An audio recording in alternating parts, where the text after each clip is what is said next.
Like some people say the UK has lost its identity because we've kind of become too loose as a nation where it's like, do whatever you want.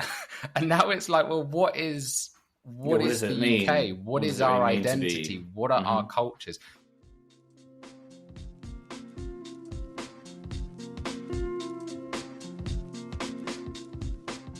Welcome back, guys, to episode 5.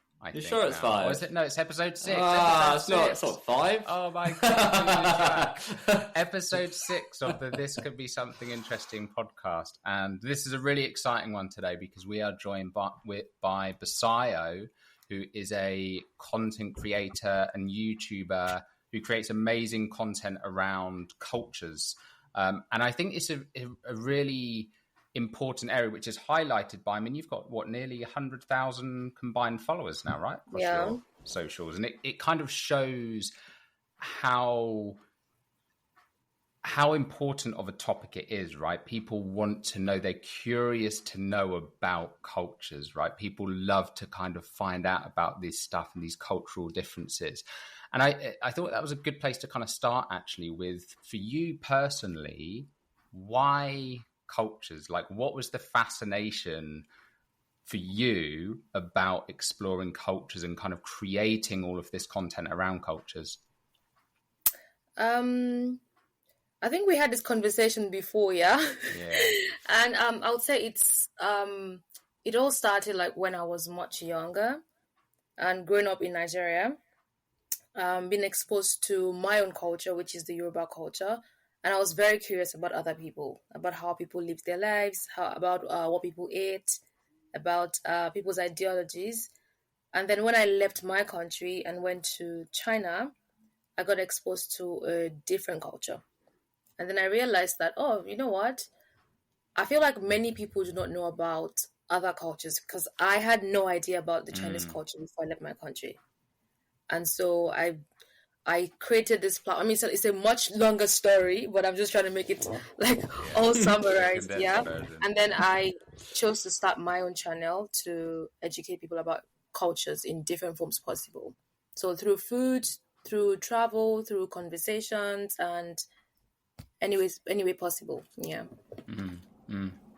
And what was, because I guess, I mean, and you mentioned this to me before when we were speaking about this the other week, but like, when you went to China, like that, I think you said it was like, it's a pretty big cultural shift, right? Like what was some of the kind of things, the most like shocking things you encountered when you kind of went over there? Like what was the? Let me see. One off the top of my head right now is the way we greet. Because in my culture, if you're greeting an elder, you have to, as a guy, you have to bow. Then as a female, you have to kneel. And that was very, right? And that's quite different from the Chinese culture. I mean, of course, they show respect, but not in the same way that we do. And initially, I would see an elderly person and I would like kind of like bow or kind of kneel because that was just like ingrained in me. But with the time, I adjusted. I'm like, okay, that's not to be done. You're gonna seem very weird doing that here. Yeah, that's one major one. I mean, even to be fair, like if you did that in the UK, people would be like, "What the hell is she doing?" That's my most of the time. That's my main greeting for everyone. I know. I didn't realize that's what I was doing this whole time. I just sort of seemed kind of like a nice enough way to, you know. I know. Hello and goodbye. Yeah. No, it's not great in another place, but it's great in my country. And the funny thing is, when I went back home, because I lived out of my country for such a long time, I got used to not bowing or kneeling. Yeah. So when I went back home, it was quite difficult again to start bowing and kneeling, and I seemed disrespectful. So it's like, why are you not doing that? You're Nigerian, you have to bow and kneel, and so more like reverse culture shock. Yeah. Wow, that's pretty crazy, isn't it? How like, and it's interesting because I think this is one of the areas that how we started speaking about it initially, Ben, wasn't it? It was like we were talking about like language and communication, Basayo, in one of the first episodes we did, and we were talking about like how, I mean, that is almost a form of communication, right? That bow and that kneel. It's like that's a cultural narrative. Yeah. That you paying you respect or. Yeah, no, it's a funny one. I guess, like, I mean, it is. It's totally that. It's all language and communication, and until you're sort of like, and I guess when you suddenly enter someone else's, it's not within your framework, way of thinking, and I think that kneeling and bowing also has other relations. Like you said, it was to an elder. We wouldn't necessarily do that. I wouldn't necessarily do that to an elder. It doesn't mean I don't have respect for an elder, but I feel that the very act of kneeling or bowing implies that. And this is what I mean about language. It's almost like that culture might be framing you into maybe a certain perspective or sort of a better look of how you see an elder. And this isn't within our framework. And yes, totally that. It's language. Yeah. Absolutely. Yeah. One thing I'm really interested in from your perspective, Basai, because you've been like exposed to so many different cultures now. I think we kind of talked about this, didn't we, in regards to like kind of how you'd bring up your like kids and things like. It's because it's almost like, I guess you've now got all of this different kind of exposure. It's kind of like you can pick and choose like the elements you like from different cultures almost, right? Like what are some of your, like personally, because everyone's going to have different preferences, I guess, like what are some of your like favorite kind of cultural nuances almost that you really like? Or maybe they just like agree with you, like maybe you just kind of really like, it's like a kind of, on a deep level. That's very hard. That's a very, very hard question to answer because, let me see. I'm trying to think of like one particular thing that I can say I absolutely agree with. I mean, maybe the answer is no. Maybe the answer is you don't have a particular one, though. Because I guess, if anything, right, maybe it's kind of made you think, actually, these are all just these ephemeral things that... Yeah. I just feel like... No, this might not answer your question directly, but this is what is coming to my mind, yeah? I just feel like despite whatever part of any culture, despite whatever or wherever you're from, the most important thing is to be kind to other people. So, I'll say one thing I probably have picked from different cultures is the kind people. So we have like the very kind people, we have the very mean people who just treat people like trash, and we have people who treat people nicely. And people tend to pick stereotypes based on where you're from. So let's say someone meets me today who has never met a Nigerian before, and then if I'm extremely kind to them, they would have a perception that Nigerians are kind. Yeah. Or if I'm extremely mean to them, they would have a perception that Nigerians are mean. Same for you as well. If someone who has never met an English guy before, they will be like, oh, if you are kind to them, they'll be like, oh yeah, English people are kind. Yeah, you're like representing the whole yeah, no, I'm not supporting that. I'm not saying you have to represent I know, but the entire culture. True. That's something I really fight against. But I just feel like being exposed to different cultures, I'm still going to say the same thing again. I've just realized that it's very important to be kind to people, whether or not you're from their culture or not. Yeah. Yeah. No, that's beautiful. Like, I think that's so, because do you know what the funny thing is as well? Like, I guess it's similar as well to even when you look at like religion, right? Like there's all these kind of, okay, there's differences between all the different religions, but at the end of the day, they're all kind of saying the same thing. It's like, be nice to each other. Don't be a dick. Yeah. It's like, well, this is it. And you feel like anywhere when it goes off topic, it's sort of like, that was the small print, right?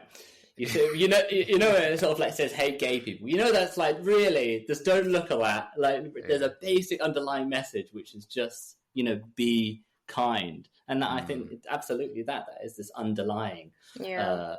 That's a really interesting thing to point out as a cultural thing, because I guess even culture is also, especially in just relation to culture in relation to time. There are continuously new cultures appearing because it is actually just human storytelling, and as time goes on, eventually a culture will merge into something else in the same way that language will merge into something else. We'll find new ways of expressing, and we'll find new, cultures. And I guess that's a very interesting thing to point out. I mean, and fundamentally, I guess we wouldn't really be where we are without the kindness being there first. Is in a basic principle of being a human being, to make it, you have to have been probably given a certain amount of kindness.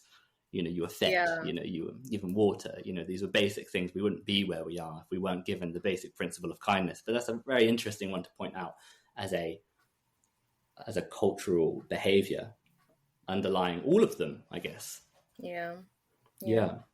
Fascinating.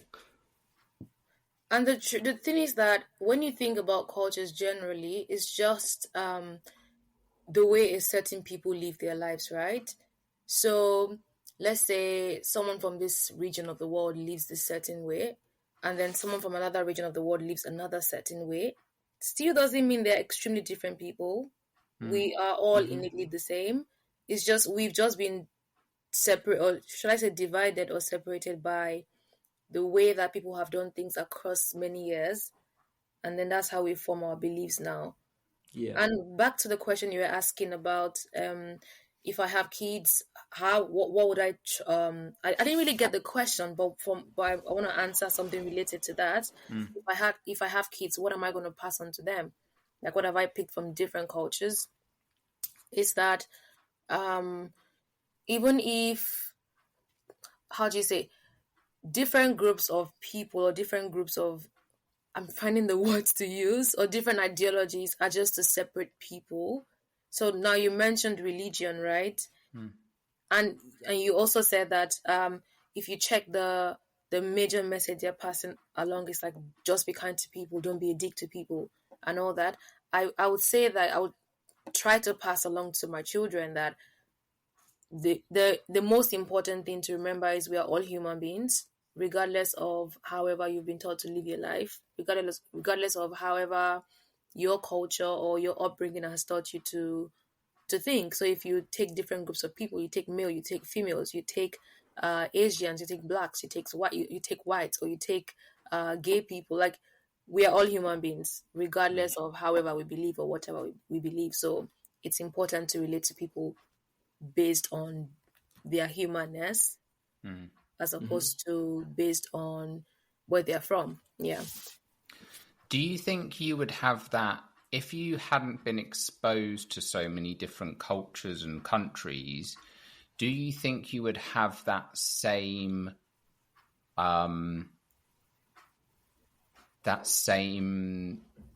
understanding and belief about? Because I think a lot of people say that almost on like, it's a nice thing to say, right? But I can tell for you it's very genuine, and I know that comes from a very genuine place because you've kind of had your eyes open to the world, right? And it's like, oh, hang on, we're all human. Whereas there are people who never leave their country and they never see another culture. Yeah. And so to them, it's kind of like, oh, these people are like, they see things on TV and they're like, oh, that's really strange, because they've never experienced it for themselves. So do you think if you hadn't had that experience, would you still feel the same? I know it's probably difficult to say that because you never know, right, if it didn't happen. But I feel like I do know, because I feel like if I'm judging based on my upbringing, and based on my like the Nigerian culture, I grew up Christian, right? And then the Christian religion tends to teach you that this is good, this is bad. Anything that is not following this particular thing is bad. And this is even an area I struggle with. There are certain things I'm like, okay, I'm judging this person based on what I've learned from the Bible that is bad, and just whatever. But okay, now to answering your question, right? I feel like if I didn't get exposed to like different cultures, I'll probably still keep judging people and just think that my culture is ultimate, and then everything I know is the best. I'm not gonna open my mind to anything. Yeah. And you mentioned people who have never left their country. I actually I feel like I'm very privileged to have left my country and to be exposed to other cultures. Not even just leaving my country, because I feel like you can also learn from like books, you can learn from movies, but maybe not to the same degree as if you actually leave your country. Yeah. But you can get exposed to like other ways of living if you read books or if you watch like documentaries or whatever. And I'm going to say something that might sound very some sort of way. People who are ignorant about other people, I look at them with some level of pity, because I feel like they are kind of victims. Because for you to let me try to bring my thoughts together. I don't want to get in trouble. There's no getting in trouble here. We got a very open-minded audience. Are we sure? Yeah. Trip up. Okay. So this will be the episode that goes viral, and then you end up being let's hope so. But if we take okay, I think this is the most controversial topic, right? Racism, yeah. If we take that for example, now let's assume I am a racist, yeah. Of course, people still say black people cannot be racist, but let's just assume I'm a racist. Okay, let's assume I'm not. Forget about my race right now, but just assume I'm a racist, and I choose to believe that a certain group of people are bad, or a certain group of people are this certain way. Now, me believing that, I feel like majority of cases where people. Let me just go straight to the point. The more, because I feel like I'm beating around the bush so much, but I'm so trying much to concern. Okay, just get it out there. It's so good. I feel like majority of people who are racist, right, is because of what they've grown up knowing. It's because of the upbringing, and because. Let's assume that your parents or your grandparents have told you that this group of people are bad people, and then you just you put that in. Okay, let me give an example from when I was growing up. A very, very good example. Now in Nigeria we have different tribes, right? So like different ethnic groups. I'm from the Yoruba tribe. We have many other like hundreds of different other ethnic groups in Nigeria. So there's another group, the Igbo groups as well. And when I was growing up, in church, some people would speak about the Igbos and be like, oh, they are bad people because of the war that happened like multiple years ago, the Biafra war. And then they would be like, oh, Igbo people are bad people, blah, blah, blah. And as a child, I just got that into my head. And unconsciously, I felt that Igbo people are bad people. And when I was in secondary school, I did not interact so much with Igbos because I was in like a Yoruba region. And then when I moved out of the country and I met other Igbo people outside the country, I had this mindset towards them that they are bad people. Unconsciously, it's not like I said I'm like, oh yeah, you're bad, but in my mind, the way I would look at them, the way I would think about them, I just felt like, okay, I cannot trust them because of what I've heard when I was younger. So it took me having to unlearn what I've heard, like making friends with people from like the Igbo ethnic group, and then I'm like, okay, you know what? They're not bad people. It's just what I've learned from when I was younger. Now that wasn't my fault when I was younger, but then now that I'm an adult now, it's gonna be my fault if I decide to keep on being ignorant about the fact that they are not bad people. I'm just basing my judgment on what I knew before. Yeah, I hope this is a very good example to explain what I was trying to explain with the racism. Yeah, no, that makes a lot of sense. Because I guess it's like, because I think we were talking about this the other day as well, Ben, right? Of like with judgment, you might still have, because you were brought up with that, you might still have like an initial snap judgment, like of like, oh, they're bad people, but now you can correct yourself because of that exposure you've had. So it doesn't make you a bad person for having that initial judgment, because that just comes from, again, like you say, our upbringing, our exposure, and it can take a lifetime to completely unwire that. Like you might always have that initial reaction. I do it all the time. I see people, this is what we say, I see people, I judge them and I'm like, why are you doing that? But it's like being able to your point, Basaya, like catch yourself because you now know better, and you can say, oh, actually, no, I know these are good people. So it's such a good point. I think it's like so true, and it's so important. And one of the things actually I wanted to come back to that you said earlier, because I think this all kind of ties in together, and without kind of getting too far off topic here, but you mentioned about like videos and books to learn about other cultures, and sometimes the risk with that is there are kind of cultural and almost like media narratives created, right? Where like the news or what we see on our local TVs might portray other culture, because again, it may be, and we don't know, like there's all these kind of governmental, all these different kind of people involved, pulling these strings as to what we're exposed to on a daily basis. It's like propaganda, right? It's like the whole thing with Russia. Like Russia if you look at like any movie, like any action movie, it's always the US versus Russia, and Russia are always these like evil criminals and blah, blah, blah. It doesn't mean all Russian people are bad, right? There are some really lovely, genuinely amazing Russian people, like there are in pretty much any country over the world.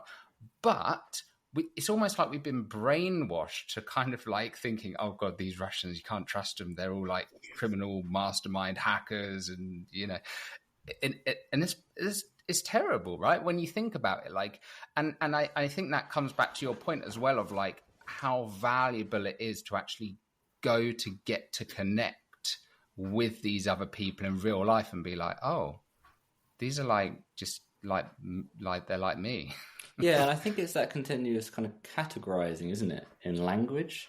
Like we're like you were saying, and when you do that to yourself, like it's almost like fundamentally, rather than sort of like, and I get it, we must do it, but it's sort of like there is the human race. You know what I mean? And I think I was looking on your YouTube, it is about passport privilege. Yeah, that was fascinating because I couldn't totally get it. That I was like, yeah, I could totally feel that. It's like, why do we have this?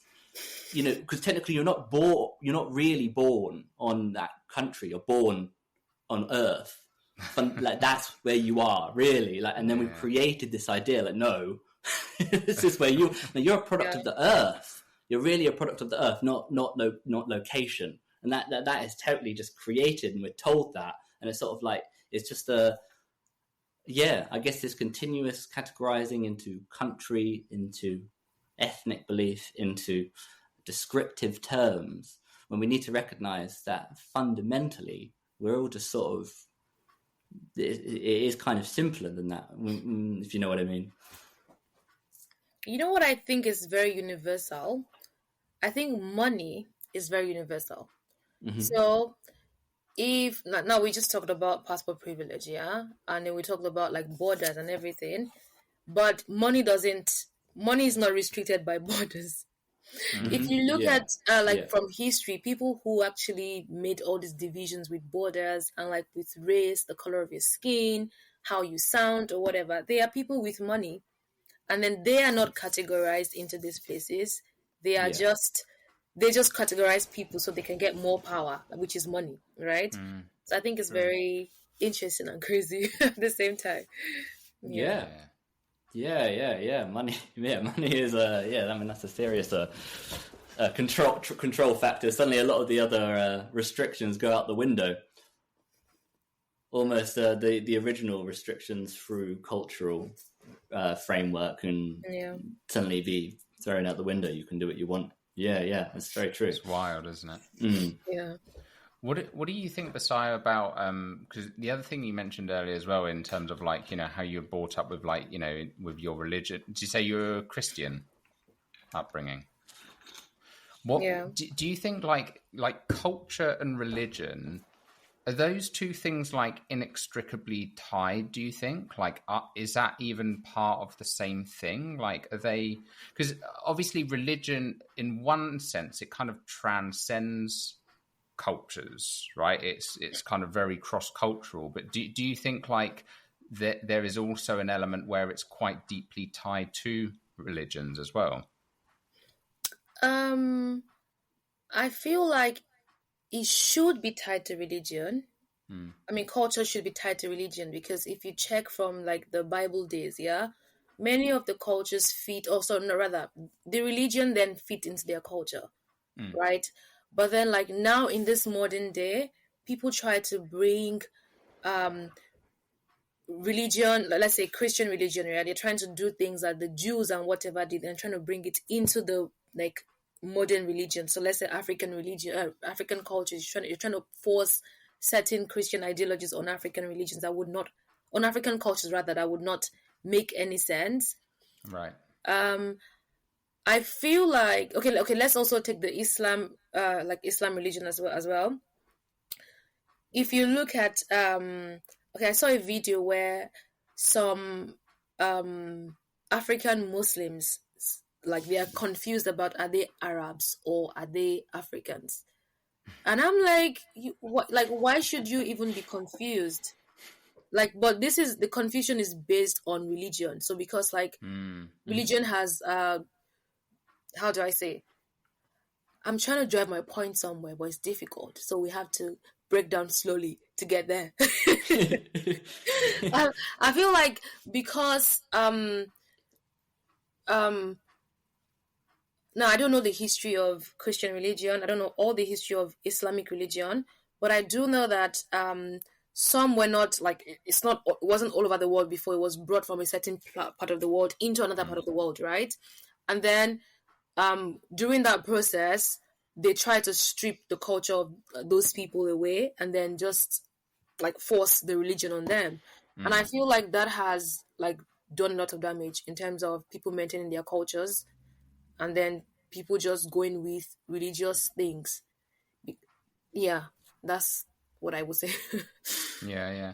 I think it's really interesting though, because it's like, it's almost like, I think what you kind of highlighted there is just how messy it's kind of all become, right? This, this whole thing. And it comes from division, like us being divided into countries and cultures and religions. It's and to your point about people being confused, right? Of like, what am I? Because it's like, no, but it's actually kind of a valid question, because it's kind of like nobody really tells you, and if they do, it's kind of like, well, what should I be? And some people identify as this, and that's kind of like, so where have you ever been to Brighton, Basayo? I don't think so. Okay. So Brighton's like, I think we might have even talked about it before, but Brighton's like the kind of epicenter of just diversity, right? Well, I think we spoke about this. I think so. Yeah. It's kind of like, there's no like genders and everything's very fluid. And this is how Thomas sees it. Yeah, like, what is this place? Yeah, it is like, it's like almost like another world, but it's actually really like kind of liberating as well, because you can kind of do what, and there is a real feeling when you're there of like, oh, nobody's like looking at me or judging me or anything. Like sometimes in like London, depending where you go in London, like places like Camden, it's, a bit more like quirky and stuff, but there's so much, more mini subcultures that exist within different boroughs in London alone. Right. And there's all these different ways of being and dressing, and the posh parts and the hipster parts and all of this. And, that can just get like, I don't know where I fit in. And it can bring up these real feelings of confusion. And yeah, again, I just think that highlights, when you introduce religions and cultures and they become so inextricably tied, it can lead to these feelings for people. I can imagine of just total overwhelm there. What do you think as well about like culture and tradition? Because I think that's a kind of another aspect, isn't it? Where you have like different countries have like different traditions, different cultures have different traditions. do you think those two things are kind of very linked as well? Because I know traditions change over time too. Like, what do you think about like how traditions play into cultures? Let's see. You're asking me very tough questions. But I love them. I love them, okay? There's no right or wrong answer to them. This is a beautiful thing with all of this, right? Like there's no, and it's kind of like just like, you know, this is what this kind of whole show is all about, really. It's kind of like exploring these things because there's no, I mean, I don't think, and Ben's the same, like we don't really think there's any right or wrong answer to anything. It's just the honest conversation. Kind of like, sort of like, oh yeah. The idea is it's like, hopefully if you can change someone's mind, you change your mind. That's the whole narrative. It's that. Just get people so thinking. You're asking me how tradition is linked to culture, yeah? Yeah, how you think tradition is like linked to culture. Like, are the two things very like tied together? Are they quite like what role does tradition play in cultures, do you think? I really do think they're the same. Because like by my understanding, I want to believe like tradition is like certain things that people do. Like let's say a group of people do this certain thing every year, or like when they have a child, or when they whatever, like they do, like let's say Christmas, it's a Christian tradition or something like that, or let's say things like that. And then culture, like from what I said before, it's like a way of life of people. So if you are practicing certain traditions, definitely is going to link into your culture and like how you live your life, and in some kind of way defines the culture.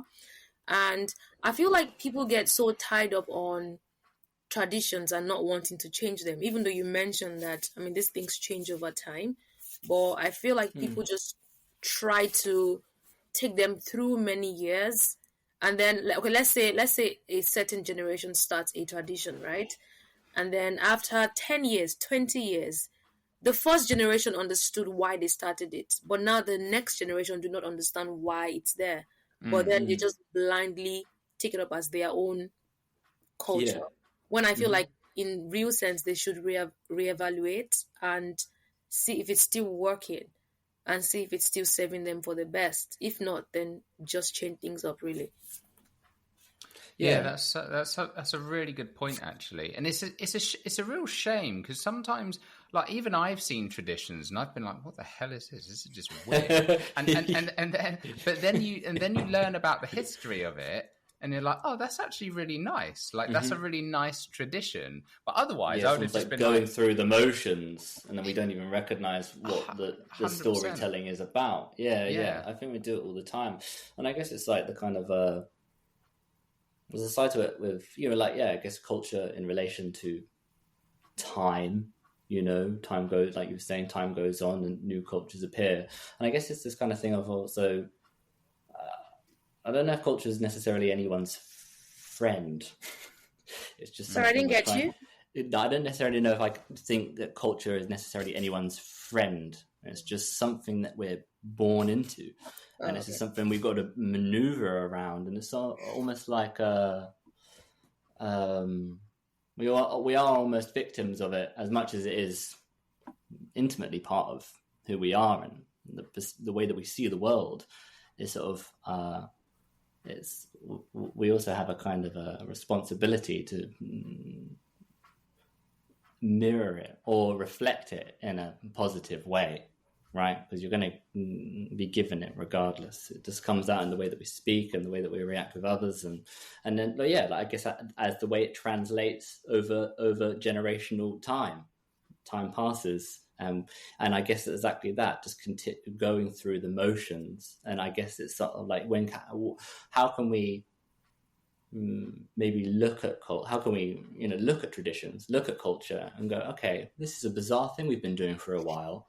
And I have some sort of cultural pride over this, over my tradition, over my culture. And it's part of me, it's part of my identity. But look at it and really go, okay, where's it coming from?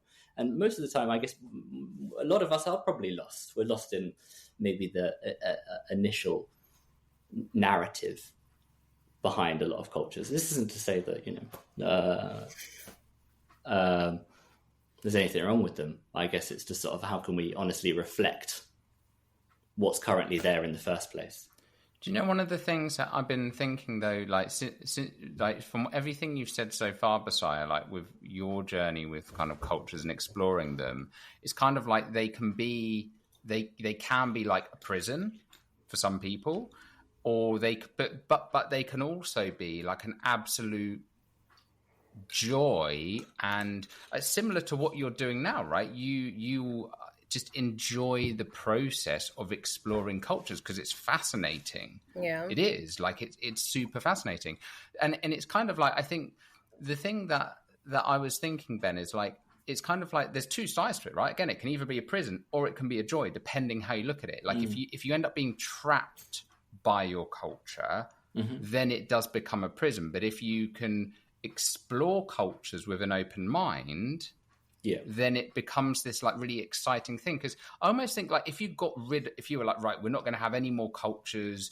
we're just going to let everyone do what they want, get rid of all labels, which again, like there's an argument. It's a nice idea, getting rid of labels, no judgment. That's a nice idea. But there's like, what's then there to explore? Exactly. Do you know what I mean? I'm going to jump in right now. I don't even like the idea of taking off all labels. I mean, I do believe you should not be restricted by your culture or by whatever, basically by your culture. But I still think that we need to still have differences in the world, because like I have this ideology, like if everywhere in the world is the same, then what's the point of traveling? So let's take the idea. Let's take the idea of culture. Let's just imagine that everywhere in the world is hot. Like we just have summer everywhere. Oh no, that's even a better one. No, let's say winter. Everywhere in the world is winter. There's nowhere to escape to, or there's nowhere to look. There's nothing to look forward to, right? But then if you have like summer in some places, you have winter in some places, then that way you can travel to another place and just have a different experience, right? And then if you are, let's say, something funny just came to my mind now. Now, thinking of the idea of if you live in the UK, you're looking forward to summer, you just want to run away from the UK or whatever. And then when you see the sun, you're like, oh my God, the sun is here. Back in Nigeria, I was looking forward to winter. Because when I was younger, no, it's true. No, I know. You see, it's funny to you right now. Yeah. It's funny to you because you're like, what do you mean winter? Winter is cold, like, you know. But people who have never experienced winter before, or who have never seen snow before, are gonna be like, you know what? I look forward to seeing the snow, or look forward to seeing the winter. And something interesting, another point of view as well, was quite related to this one. When I was back in Nigeria, I didn't value nature or anything because it was all around me. Like, I didn't care about it. And then when I went to China, there was this day I went out with my colleagues where we all went out. And then my Chinese colleague was fascinated by the nature because we went to like the countryside. And she would go touch the flowers and be like, oh my God, flowers. I'm like, what? Why are you fascinated by green leaf and yellow flowers? What's your problem? That was how I felt, right? But then when I left China and then I came to the UK, I was seeing the sky, which is very rare in China because like the buildings are very tall, right? So you hardly see the sky. But when I got to the UK, I was like, I see the sky. Oh my God. So I became that lady who was fascinated by nature. Do you see? So like if we don't have all these differences, there will be no fascination. It's just going to be like, okay, but there's nothing interesting in the world, you know? Like even in the UK, people talk about the weather like as a way to greet, to just say hi or whatever. Or so I just feel like we need the differences really. Yeah, I love that so much. I think it's so important. It's so easy to overlook that as well. It's the same as emotions as well, right? It's kind of like everyone wants to chase happiness, but then like if you got rid of all of the other emotions, and I read a book once. It was really fascinating, and it was kind of like based in this like a future world where we've got these kind of AI implants, and they can just like drip feed us dopamine, so we never feel bad, and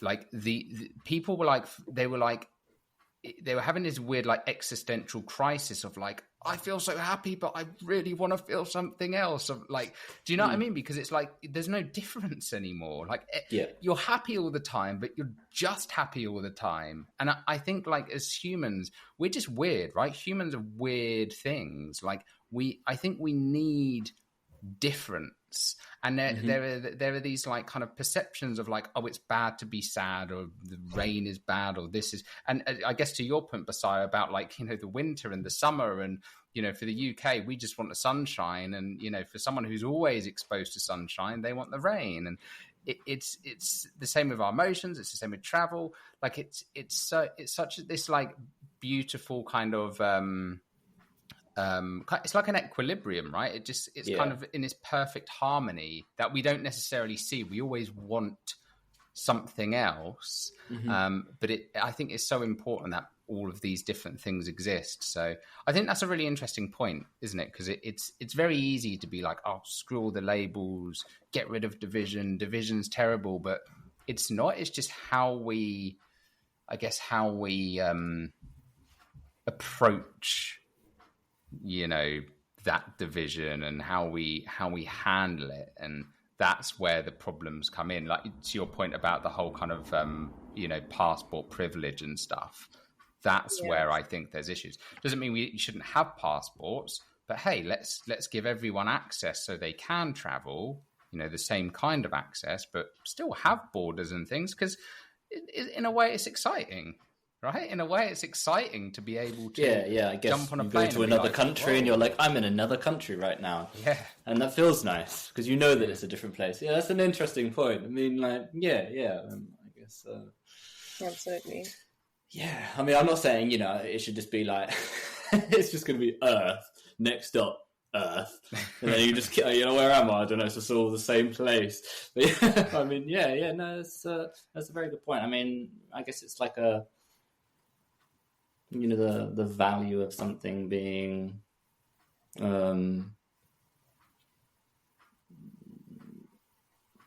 different. Yeah, I guess just the value in something being new, isn't it? And something that you don't know. I think we want to see something that we don't normally see as well, don't we? Yeah. Definitely. What do you think? What have you found, Bas? I wanted to ask you about your new. So on your YouTube channel, your new series you've been doing, your new Culture Date series. Oh gosh. I thought that was such a cool idea. Right? What have you found? Tell me some of the funniest experiences you've had with that, because you must have had some pretty funny experiences. Oh, let me see. Oh, okay. There was so I've had 3 episodes of the series so far. So one was a Pakistani date, one was an Australian, and one was Romanian.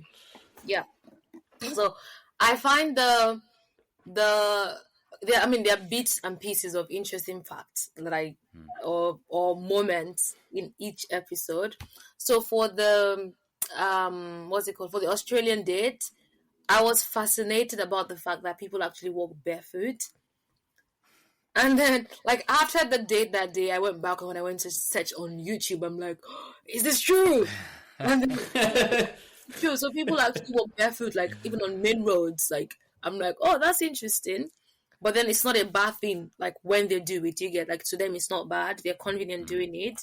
And also, for the Pakistani date, because of the stereotype that Nigerians are scammers, so he did not make that judgment, but he just made a joke about it, and I found that very funny.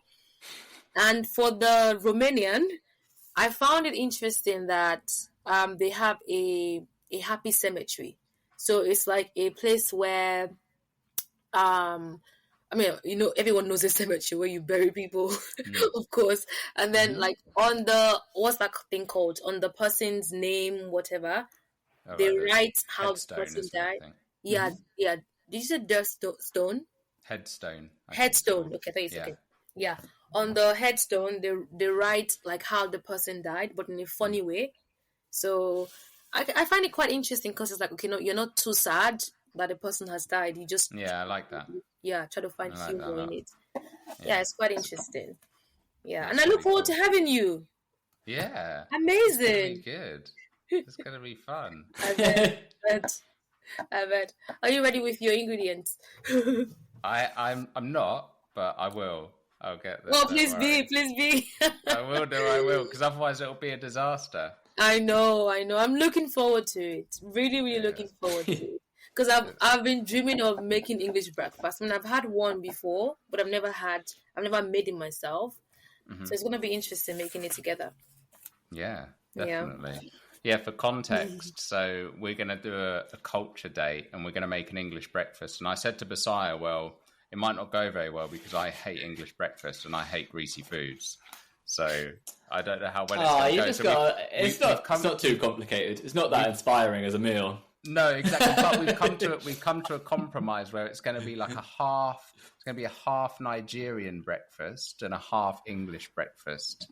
It sounds amazing. So, I know, exactly, I'm excited. Right? It could be Suddenly, now you're talking. Yeah. No, it's like a Englerian breakfast. Oh God. You're trying to find like a fusion name. Oh, I can't think of any. Say what you said again. Englerian, it just sounds a bit weird. Yeah, it sounds very weird. You can't get, I mean, I can get there's English there, I can't get Nigerian there. Nigelish. That's even worse. I've got this. I can't wait to see that. Can't wait to see that one on the menu. Yeah. Englerian sounds way better, actually. Yeah, let's stick with that. Let's stick with that one. Yeah. Oh, that's funny. Nice. Yeah, do you know what? It got me thinking when you mentioned about that that happy cemetery thing. There's another tradition culture. You know, like it's Mexico. They have the Day of the Dead. Yeah, I think so. Really? Have you never seen that? It's quite a big thing. This needs to be your next thing. You need to. I know. So what happens there? You need to date a Mexican, or you need to go to Mexico, and they basically have this like festival, like once a year, where they just celebrate all of their dead ancestors. And I think I have an idea. It was in a movie as well, an animated movie. Yeah. What was it called? And it's such a good movie as well. I love it. I'm trying to remember the name as well. Yeah, it's an amazing movie, but it's exactly like the movie. It's so colourful. It's like just like and it's not like a, you know, for a lot of cultures it would be like a day of mourning where it's like oh this person passed away, it's really sad and we're all going to cry. Like they just celebrate and it's happy and it's joyous and it's colour, and I really love that kind of like polarity that they bring to this otherwise, you know, sad event, and just like flipping it on its head and celebrating. Because this is a kind of ick with, like, you know, typical traditional English funerals. Oh God, they're so like sad and drab. Everyone has to wear black. And you have like black umbrellas and it's raining all the time because it's England. Like you see it in the movies, right? Like it's always raining. Everyone's got black coats on and everyone's crying and sad. And it's like just the epitome of sadness. It's like, oh wow, why can we not just? I mean, don't get me wrong. Well, even if the person is old. Yeah, like it's a funeral. No, when they're old, it's all yellow, baby. They're dead. Finally! No way! Sweet inheritance! Wow! Okay. You know, for Nigeria... Okay, sorry. I think there is some degree of choice. Like, you know, if the family wanted to do something fun, they could. It's not like we have to, you know. But it's just like, I guess this is the line of like tradition, right? Where it's like some people are very traditional, others will break free from that tradition and be like, very true. Like, because even, and actually, this is one topic I did want to touch on, was that actual like families themselves can kind of form their own traditions and cultures. Right? Oh wow, that's true. That is spin-offs and things, which is quite interesting. I love that.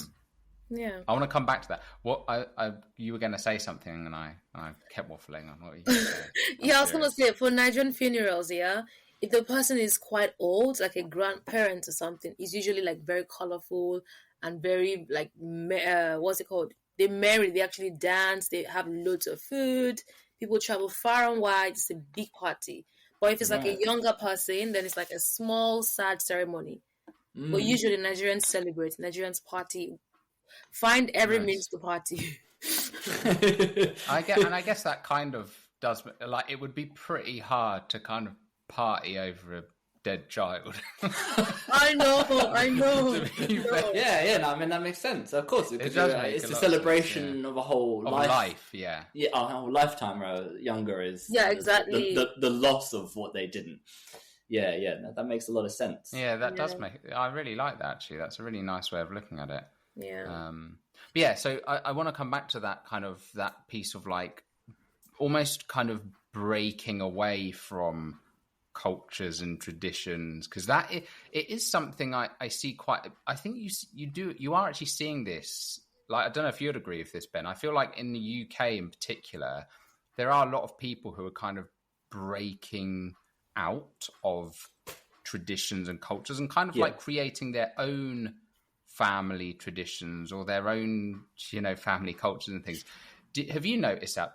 Like, would you say it's the same? Because I know there are some countries where it's like they're very strict with their traditions and cultures. They really kind of cling. Sometimes it's like on a national level, right? It's like we're very proud of our traditions. And I think this is one of the things, you could argue it's to our detriment. Like, some people actually say, and I get this argument, like some people say the UK has lost its identity because we've kind of become too loose as a nation, where it's like, do whatever you want.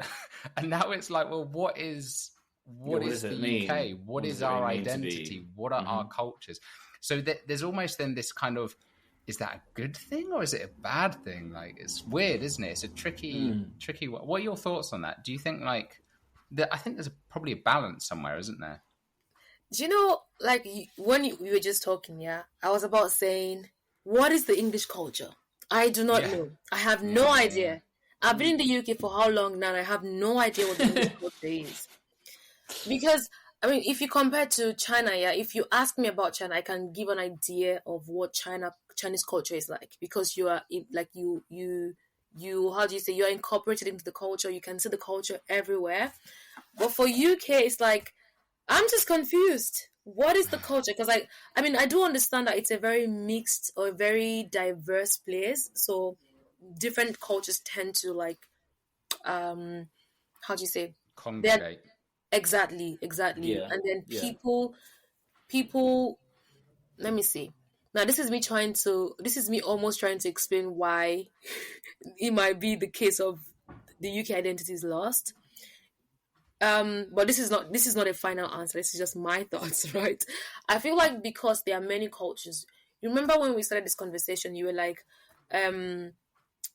what would you like to carry on to your kids, right? And then you were asking that because of the mix of cultures, you can choose and pick what you want, what you don't want. I feel like the UK has really done that because they've gotten exposure to like loads on loads of cultures, so they're able to pick, okay, you know what, I like this part, I don't like this part, I will drop this one, I will change this, blah blah blah. And then now it's like, okay, what's the original culture? And I think it's, to some extent, is good, to some extent it's not great, because despite the fact that you have a culture, right, you should not be too rigid and, how do you say, and not open-minded, but still you should have like somewhere you stand. You should have things you stand for generally. Do you get? But I really don't know. I feel like this might be something we can speak about on the date. Yeah, definitely. Like on the show, and then you explain what the English culture is really. I can tell people how deeply confused I am. Oh God! I don't know who I am. Bacon. You're like, I don't even like bacon. But it's true. Like, that is actually a perfect example, right, of the fact that, like, I actually, like, everyone, well, most of my friends love like a fry up, like a traditional English breakfast. I don't like it, and sometimes I do feel like oh, I clearly don't belong here. I clearly don't belong to the UK. Like whenever I went for a fry up and you got a salad. Exactly. It's like, oh, I'm not truly an English person. Like, what's you're not English enough. And but even like fish and chips, right? Fish and chips is like another English staple, right? You go to the sea, you have fish and chips. English people generally love fish and chips. I don't like fish and chips. I love fish and chips. Fish and chips is pretty good. I love it. I'm not every day because it's too heavy, but I love it. I do like it. I enjoy it. I do like it. It's so weird, but yeah, no, it's such, and I think that's such a fascinating point though, because I'd never really considered that in terms of like, it's so true, and I agree with you. Like, there is something really valuable in having an identity, and it's wow, this whole conversation has just kind of brought this up for me. That I really don't think there is like one way or the other, like a right or wrong way, because I think to your point earlier, Basayo, it's kind of like, what happens if you go too far in one direction is it's like our way is the right way, all the other cultures are bad, right? We are the best culture. I think you become dogmatic, if that's the right English for it. 100%. It's dogma. That's what it becomes. It becomes dogma. And then the other side, though, is that you're just like, no, we're going to welcome everything. And then you just end up with no identity. And people are confused. And they're like, well, what even is this? Like, where do I stand in this? So, but then there's kind of like, and I guess the almost like a middle ground would be like where you have your culture, you have your identity, but you are almost like encouraged, and maybe even like maybe it's like a mandatory thing where, you know, like how like some countries have like this what's it called, military service as like a mandatory thing. It's kind of like they should have like a mandatory thing where people have to travel. You, like, oh my god, that's so true. You have to experience different cultures, because I think it's just so mind opening and you know what, I'm gonna come in right now. I feel like why we have so much hate in the world, and even to the extreme wars, is because we are not knowledgeable about other people. Yeah, I mean wars are facilitated by government. Yes, we do know that. But let's take the very recent war, for example. What's the countries in? Is it Iran or which country is that? Palestine's. Is it Palestine's? And Israel. Yeah. Yes. Let's take this particular case, for instance, right? People hating on the people right now is based on ignorance. Because if you've actually had a personal encounter with someone from that country, you'll be able to relate that, oh my god, these people are actually human beings. Yeah. Like, it's not just numbers. It's or not what just you see in the videos media or your statistics. Yeah. Exactly. You realize that they are actually human beings. Yeah. That act like they actually have lives, and they should be treated as human beings. You're not going to be like, oh yeah, you know what, kill them, fight. Like, it's not going to be that case. Because I feel like people are very ignorant when it comes to these cases. And when it's not very close to you, you don't take it seriously. You just feel like, it's not my people, so I don't really care. But like, if you know about that particular country, if you know about that particular culture, you would tend to be much more, what's the word for it? You tend to empathize with people more. Mm-hmm. I really hope I'm driving a point right now. It's in my head, but the delivery, I don't know if I'm delivering properly. I don't know. I mean, it makes sense to me, but people listening might be really confused. I have no idea. I hope not. I'm trying my best. Yeah. No, but yeah, no, it's so true. Like, it's so true that, like, people, you know, you just with all of these things, it's kind of like, and any time you do meet a real human being, you kind of like, it's like, oh, there is a real person here. There is a real person behind it. And I think to your point earlier, right, of just that initial judgment we can make just based, even sometimes on one person, like just one interaction that we have with someone, and we can literally form an opinion of an entire country or of an entire culture just from one interaction. Yeah, it's crazy, but that is how. And it's not like I want to, because we've kind of talked about this in another episode of like self-love and stuff, and I think it's like sometimes I think people beat themselves up because they're like, oh, I'm so judgmental.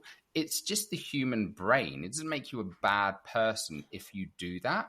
It's the human brain. The brain is designed to conserve energy, right? So it finds shortcuts. So the brain's just doing its job. It's kind of like, okay, I need to make a quick decision and form an opinion. Like, this is the first time I've encountered this person from this country.